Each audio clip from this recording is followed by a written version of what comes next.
Oke, hello semuanya, apa kabar kalian semua? Di video kali ini gua akan membawakan sebuah film plot twist dari negeri Filipina. Sebuah film yang akan menceritakan perjalanan wanita mencari suaminya di tengah kondisinya tak memiliki uang sepeser pun. Dan sebelum gua gas ke alur ceritanya, perlu dinotis ya, untuk bocil diharapkan close dulu karena film ini akan menghadirkan adegan traumatis dan 21 plus sebagainya. Dan inilah sebuah film yang berjudul Pamasahe.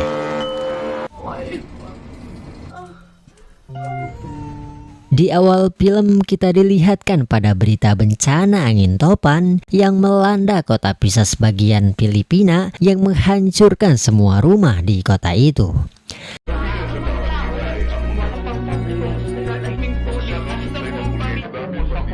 Lalu kita pun dibawa melihat pemeran utama kita, Lynette, korban dari bencana itu.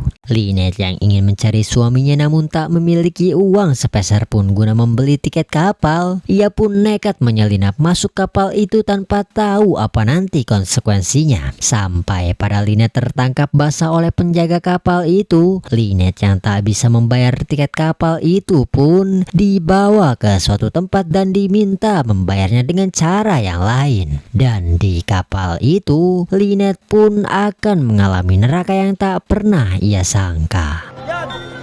Saan ang ticket mo? Walang ticket ko eh. Sir, sumingit niyo.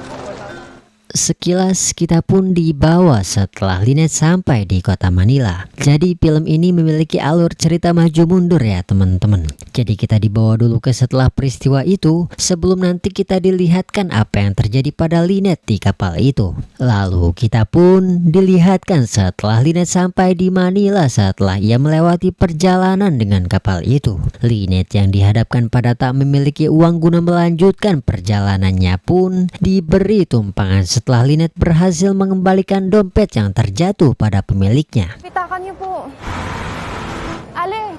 Sige, salamat girlie ha. Dan sesampainya Lynette di sebuah stasiun, Lynette yang kembali mengalami pelecehan verbal serta kebingungan akan tiket perjalanan yang tak mampu ia beli, Lynette pun diselamatkan seorang pelaut baik. Kita panggil aja Rod. Rod yang kala itu melihat Lynette mengalami pelecehan dan kebimbangan akan tiket yang tak mampu ia beli, bersedia membayar ongkos perjalanan Lynette, juga menyelamatkan Lynette dari pelecehan verbal itu.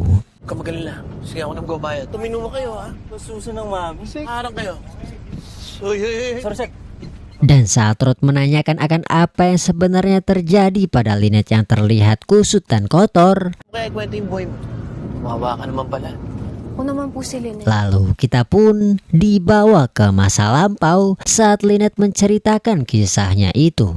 Mga pinagdaanan ko dun sa... Oo yan, nahatlo ko kanina. Kung makarating sa Mr. Pada zaman dahulu, Lynette kecil yang mendapati bapaknya tertabrak dan ibunya meninggal setelah tak kuat meratapi kepergian suaminya. Wala pa daw akong isip nun. Di nakayanan ni Mama. Lynette yang hanya hidup berdua bersama Toto abangnya, mereka pun tinggal bersama Bibi dan pamannya. Sampai suatu hari karena faktor ekonomi, si Bibi yang gelap mata akan keponakannya, ia pun menjual Toto pada seseorang yang membuat Lynette hidup sendiri dan sering mendapatkan bullying dari bibinya yang menganggap Lynette ialah beban. At palaging inaapi ng tiyahin ko na akong kuya eh. Sabi nila. Sa imo.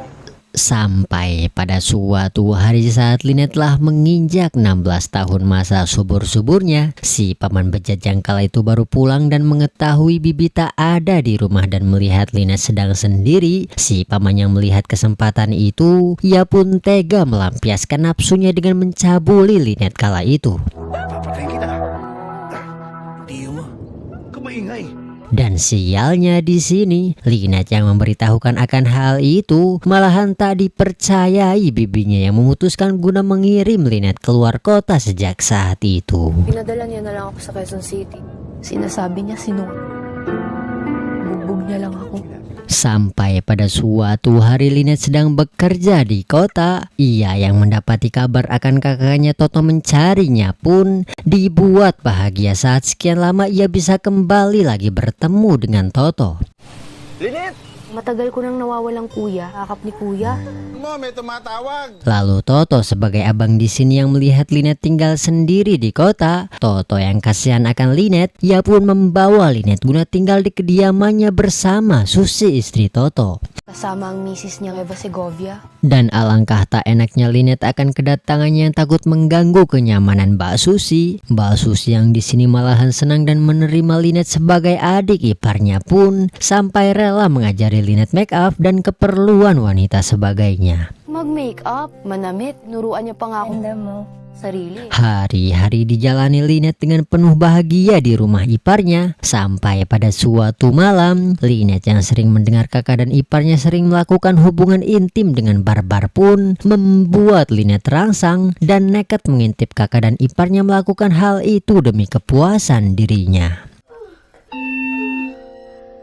Kabilang kwarto. Sampai pada suatu hari, Susi yang harus meninggalkan suaminya dan Lynette berdua demi karirnya sebagai TKW di Jepang. Hal itu malahan menjadi titik awal malapetaka saat merujuk ke hadis apabila dua orang sepasang berduaan dan orang ketiganya ialah setan. Lynette dan Toto yang sama-sama suka dan terbawa suasana kesempatan itu pun sering melakukan hubungan pasturi dikala Susi tiada di rumah kala itu. Japan, lalo pat wala si ate. Wala pa si ate Sean. Nagkagustuhan. Tinago namin ang pagsisex. Alam na. Hari-hari dijalani Toto dan Lynette yang sering melakukan dosa itu sampai pada suatu hari ketika dosa yang mereka perbuat meminta pertanggungjawaban saat Lynette hamil karena dosa itu. Toto yang panik melihat Lynette hamil, ia pun membawa Lynette pulang ke kampung halamannya demi menghindari Susi istrinya tahu dari tetangganya. Tinago namin ito. Nakaramdam ako ng sobrang kong kapatid. Nagbunga na nga itong kasal. Dan bejatnya di sini, Toto yang enggan bertanggung jawab akan perbuatannya itu, ia pun tega meninggalkan Lynette saat Lynette harus mengurus dan melahirkan sendiri anak itu. Sampai saat itu, keinginan bunder dari Lynette pernah terpikirkan. Ako at pinabayaan. Bata. Si kuya sa tabi ko hanggang sa mga anak ako untis. Kembali ke masa sekarang dari film ini, Rod yang mendengar kelamnya kehidupan yang dilalui Lynette, ia pun merasa kasihan dan meminta Lynette untuk makan dan minum pemberiannya dahulu. Tubig. Lynette. Pero pa? Dan saat Rod memperkenalkan diri sebagai pelaut lajang yang ke Manila untuk mengurus dokumen kerjanya, membuat Lynette yang memiliki trauma akan bejatnya seorang pelaut pun ditanyai mengapa akan seketika Lynette sesok itu oleh Rod. Kain ako sa luxury ship. Seaman po pala kayo. O bakit? Lalu di sini kita pun dibawa melihat lanjutan perjalanan Lynette yang di awal film nekat menjadi penumpang gelap di kapal itu. Lynette yang tertangkap dan dibawa ke ruangan manajer kapal itu tak berkutik saat si manajer dan bawahannya mengambil HP satu-satunya yang Lynette miliki guna mengganti tiket yang tak bisa Lynette beli. Pasensya na po, ayan. Namin sa'yo. Pasensya na po, sir. Wala kang pamasahe. Dan di sini alasan mengapa Lynette trauma pada pelaut pun terjawab saat seharusnya si manajer dan bawahannya memberi kebebasan pada Lynette yang hanya kurang tak seberapa demi mengganti tiket kapal itu. Mereka yang melihat kemolekan dan kesempatan saat Lynette naik sendiri tanpa ada lelaki yang bisa menjaganya, kesempatan itu pun mereka gunakan untuk memperkaos Lynette secara bergiliran. Makinis na bumana to eh.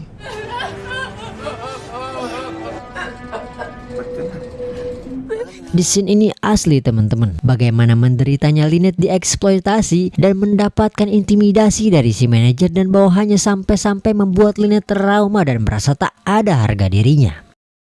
Dan setelah kejadian itu, Lynette yang mencoba mencari tempat guna beristirahat di kapal itu, ia pun dipertemukan dengan seorang tukang pijat yang memiliki banyak macam-macam jamu. Di sini Lynette yang mempunyai rekam jejak seorang tukang urut. Lynette yang mencoba unjuk gigi akan skill yang dimiliki pada si nenek pun membuat si nenek keenakan dan berterima kasih. Nagmagaan ang pamatya. Vocational course. Salamat. Ay, marunong ho akong magmasak. Hindi mo magmasahe. Gak lama mereka berbincang-bincang. Bincang-bincang, Lynette yang melihat nenek memiliki semacam obat-obatan tradisional, ia pun menanyakan akan khasiat obat-obat itu. Dan saat si nenek dengan hati-hati menceritakan obat-obat itu tiada lain ialah racun tradisional yang sekejap bisa membunuh manusia. Alam niyo pong buto-buto. Panganib ito dahil mamatay siya Po yan. ng 3 o 5 oras ay lason sa lalamunan. Dan saat Lynette baru hendak tidur, Lynette yang kembali dipanggil si dua bawahan, ia pun kembali mendapati eksploitasi saat ia dipaksa harus kembali melayani kapten kapal guna bisa selamat dari perjalanan itu.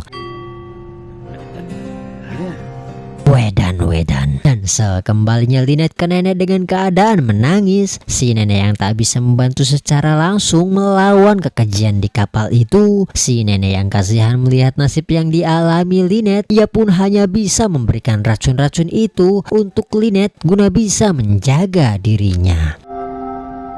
Tawarin ka nawa ng Diyos. Dan ya, Lynette yang tak tinggal diam setelah dirinya dieksploitasi kapten dan para antek-anteknya selama di kapal, Lynette yang menuntut pembalasan dendam bermodalkan racun itu pun kembali menemui si manajer dan dengan berpura-pura ingin melayani mereka. Lynette yang mempunyai kesempatan saat si manajer dan antek-anteknya meminta sebotol bir pun mempunyai kesempatan guna menaruh racun itu pada minuman kapten dan para antek-anteknya. Kunin mo yung whiskey. Yes. Lalu kisah Lynette di kapal itu pun selesai dengan selamat setelah Lynette berhasil membalaskan dendamnya itu pada kapten dan para antek-anteknya.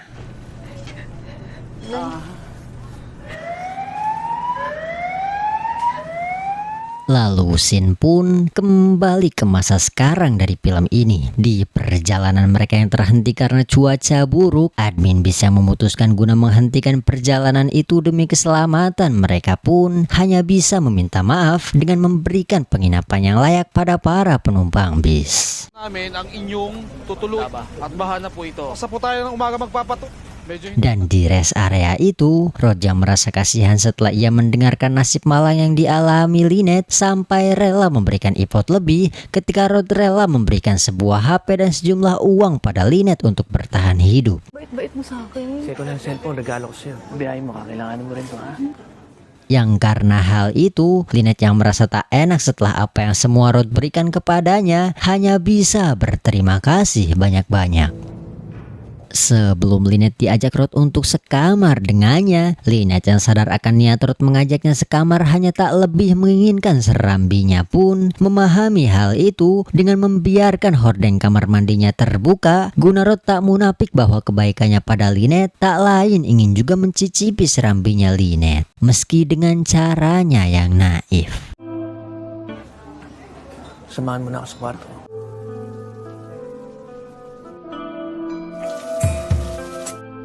Dan setelah mereka melakukan titik-titik, Rod yang terbangun akan telepon dari istrinya yang ternyata Rod berbohong pada Lynette mengaku bahwa ia seorang lajang. Rod pun mengaku bahwa keterlambatan pulangnya karena PO bus mengalami kendala. Namun saat ia akan kembali tidur, Lindsay yang terbangun karena pup, Rod pun segera mengganti pampers Lindsay. Ay ka, ba't may titi ka? Tatong nanay mo, no? Muna tae. Kukulam nanay mo. May bote pa ang nanay mo. Namun Rod yang menyadari Lindsay ialah lelaki bukan wanita seperti yang dikatakan Lynette, hal itu pun menjadi misteri sampai saat itu. Sebelum semua itu terjawab ketika Rod telah sampai di kediamannya, Rod dan keluarga yang sedang makan bersama, mereka yang tak sengaja melihat berita penangkapan penculik bayi yang dilakukan oleh polisi setelah Toto melaporkan Lynette atas tersangka penculikan bayi karena merasa depresi setelah kehilangan anaknya. Hal itu pun sontak membuat Rod kaget dengan pernyataan Lynette saat Lynette menyebut Rod dalang dari semua itu. Bisa dibuktikan ketika Rod tertangkap basah sedang berbincang dengan Lynette dari bukti cacat TV di stasiun bus, juga Lynette yang mengaku bahwa Rod jugalah yang telah memberikan racun untuk menghabisi kapten dan para antek-anteknya di kapal itu. Ditambah dengan Rod yang meminta Lynette untuk menjual bayi itu, bisa dibuktikan dengan seksama saat istri Rod melihat sendiri chatan Rod dan Lynette yang sudah disabotase oleh Lynette, yang membuat Rod hanya bisa melongo saat ia mengetahui Lynette tak lain seorang yang cerdas dan tak diam saja saat harga dirinya dilecehkan. Natira pa kaming mga buto. Po ang nagplano. Asikaso ka lang sa Maynila. Lamang sa pulis, Padilla Jr. Insidente ng pagtakas ng sanggol. Ang dalagang ito ay gol ay kinuha niya. Dan kehancuran keluarga Rod itu dibarengi dengan para polisi yang telah mengepung kediaman Rod dan menangkapnya dengan semua bukti valid yang telah diberikan oleh Lynette. Kaming magkasabuat. Kapitan, si Rod ang nagbigay sa akin ng mga butong. Si Rod po ang may kasalanan. Dan film pun ditutup dengan Lynette yang ternyata ODGJ. Well, gimana menurut kalian semua tentang film ini? Dan Toto si bejat yang paling menang banyak dari kasus itu pun tak tersentuh saat ia bisa bebas dari tanggung jawab itu. Film yang dibuat guna kritik saat wanita hanya dijadikan sebagai objek sensualitas. So, jika ada yang kurang paham dan ingin ditanyakan, tuliskan saja di kolom komentar. Dan untuk pesan-kesan dari film ini, jangan tergoda akan wanita seksi. Sesungguhnya wanita memiliki tipu daya yang sangat dahsyat.